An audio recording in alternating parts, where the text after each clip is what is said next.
Amerika Serikat mengklaim aset militer tambahan yang dikerahkan ke Timur Tengah membuat Iran berpikir kembali untuk membalas Israel.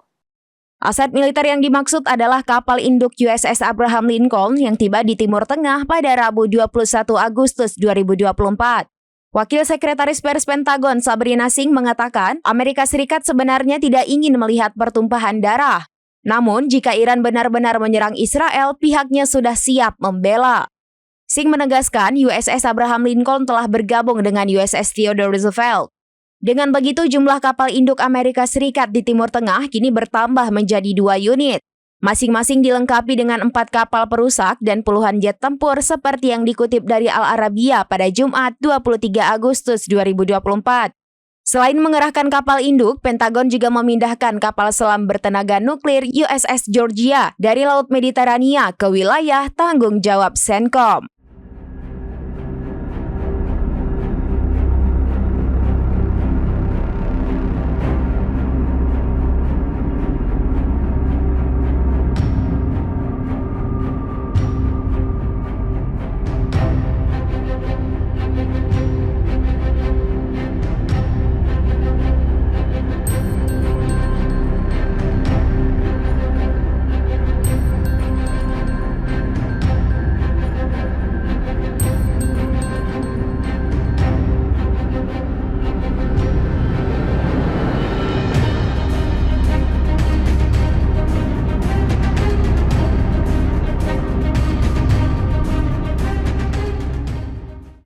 Demikian informasi terkini Syadaralun, saksikan terus informasi lainnya, jangan lupa like dan share seluruh akun serambinews.com.